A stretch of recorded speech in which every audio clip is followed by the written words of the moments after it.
Hello, it's good to see you again on this edition of VTV News. My name is Ling Hung, and here come our top stories. The Central Province of Binh Dinh determined to attract domestic and foreign businesses. We'll visit a special house of 6 disabled young women in Hanoi's Ha Dong district who earns a living from producing handicrafts. First up, located in a central key economic region, Binh Dinh is an important part of Vietnamese Central Highlands and Cambodia-Laos-Vietnam development triangle. The province is determined to become an economic hub to attract domestic and foreign businesses. For this reason, Binh Dinh is striving hard to accommodate current and future investors. Binh Dinh province has focused on the development of Nhân Hoi Economic Zone in Quy Nhơn City as part of their plans to become a major investment hub in the central region. Furthermore, the province's agricultural and mineral products, including garments and timber, have been exported to markets such as Asia, North America, and Europe.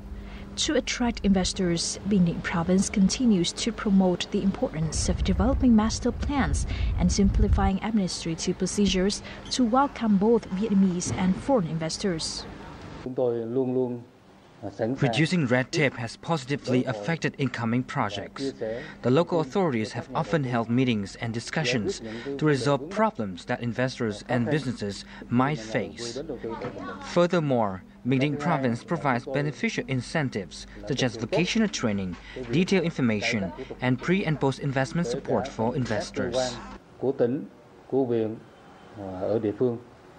In 2014, the province has issued investment certificates for 8 foreign direct investment or FDI projects with a total investment amount of $300 million.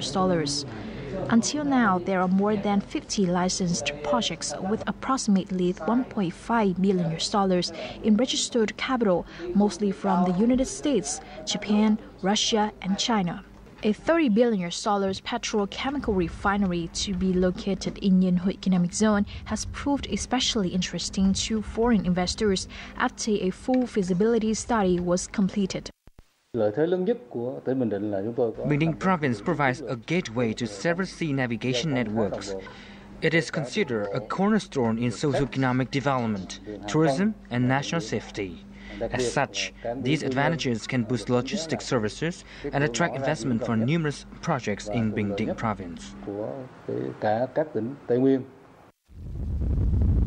Prioritizing investment is considered a key factor to develop Binh Ding's industry and services, especially seaport and tourism services and infrastructure facilities. With the motto of developing small and medium-sized industrial complexes, Binh Dinh hopes to become an attractive destination for local and foreign investors. Many Japanese companies are facing difficulties in developing human resources as Vietnam lacks qualified workers that can speak Japanese. In response, Japanese companies and training centers have offered vocational training that combines work skills and language training. More to follow. Phạm Thị Thuần is currently working at a Japanese IT firm in Vietnam. She communicates with customers in English on daily basis. However, she still finds it difficult while communicating with Japanese customers. I feel really motivated to take the Japanese course. I'll be able to communicate more easily with my Japanese customers. Japanese-owned MAT offers language classes for its employees twice a week, hoping it will help their employees improve productivity. If employees know Japanese well, it will speed things up. In some cases, speaking Japanese with our customers in Japan will be more efficient. Besides language skills, improving professional knowledge and work ethics are other vital elements. In order to deal with these issues, Minami Fuji Company has developed 2 projects to offer free training for students in management skills and professional knowledge in construction and engineering.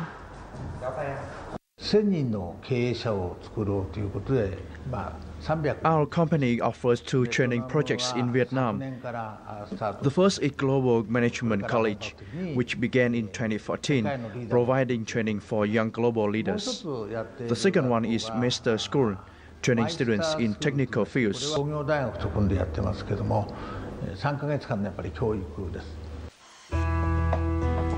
According to a survey by Japan's Taikoku Bank, Vietnam is regarded as an appealing investment destination for Japanese firms, but Vietnamese workers will only excel at Japanese firms if they have top-quality vocationals and language skills.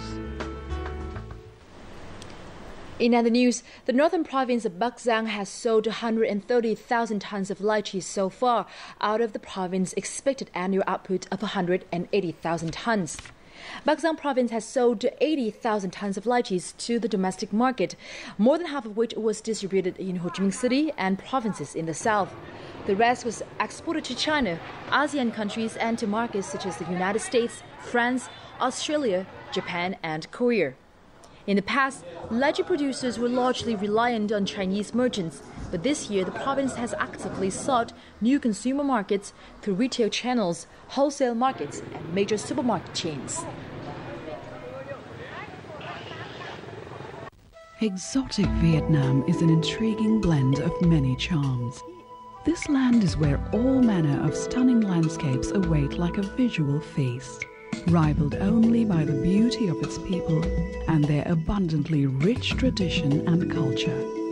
Here is where you can relive the past in richest color or live it up in the bright lights of the big city.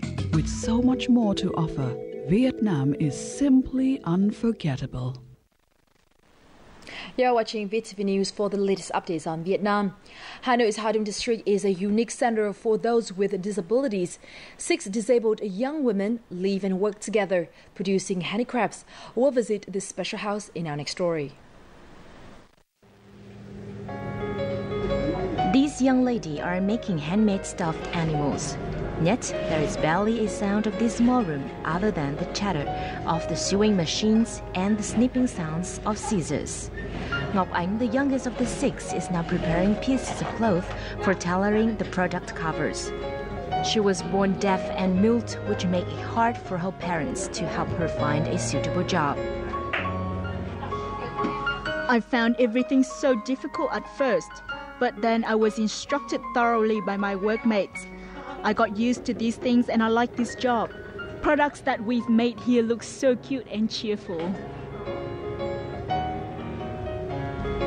Just like Ngọc Ánh, the 5 other girls in this house were congenitally deaf and mute.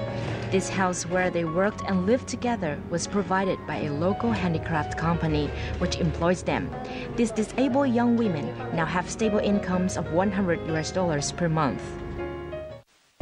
People born deaf and mute normally have less employment opportunities. I want to bring a group of disabled people together, training them with handicraft skills and providing them with chance to making a living. These young women are living together in this house. This is where they can share with each other all the ups and downs in life, even their love stories.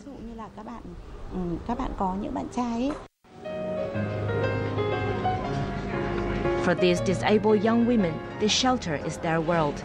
Although unable to speak nor hear, they have a different way to express their hopes and messages to a wider community through these handmade products. From now, they can tailor their own futures. Now, the Young Talent competition entitled Homeland, Sea and Islands concluded last night in the central province of Thừa Thiên Huế.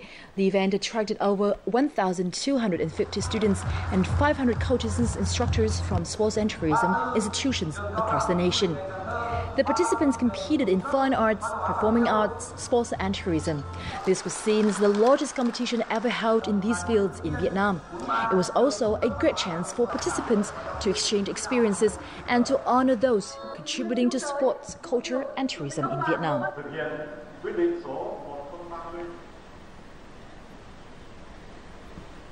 A Vietnamese film week will take place in Hawaii, Washington, D.C. and New York from the 4th to the 18th of July. The event aims to mark the 20th anniversary of the normalization of relations between the United States and Vietnam. The 6 Vietnamese films to be screened are Blight Night, Thăng Long Aspiration, The Children of the Village, Scandal, Scandal 2, and Jackpot. The film week will also include a series of cultural activities such as an exhibition and a workshop on filmmaking in Vietnam, such as an exhibition, as well as a festival featuring traditional Vietnamese dress áo dài. Pencil carving has taken an increasingly firmer foothold among Vietnamese youth in the past 5 years or so. This art involves the creation of intricate miniature sculptures on pencils. The art form, which began in Japan, has gained increasing appeal among local youngsters. We'll visit the Pencil Carving Club in the central city of Hue to find out more. The Sunday morning weekly get-together of the Hue Pencil Carving Club. With 30 members, the club is where like-minded members can share and indulge their hobby. This art form takes creativity, patience, and dexterity to turn average pencils into vivid works of art through the careful use of knives. At first, I joined the club just because I wanted to see if I'm skillful enough to do this craft. Pencil carving requires great care in order not to cut one's fingers, but once you finish a work of art, you will be overjoyed. Choosing a pencil to carve on is also crucial, as it can make or break the finished product. The pencils made of plastic are usually the easiest to carve on. Carvings range from words and images to sophisticated miniature sculptures.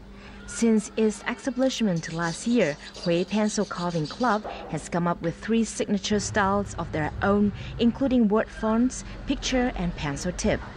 20 new word fonts have been created by the club's senior members. We are aiming to expand our club and create more artworks.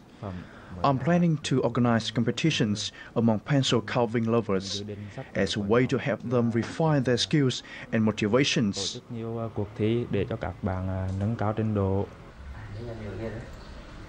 Members of Hue's Pencil Carving Club have frequently met and shared experiences with other pencil carving clubs across Vietnam, including those in Hanoi, Da Nang, and Ho Chi Minh City. Now time for a check on the weather updates.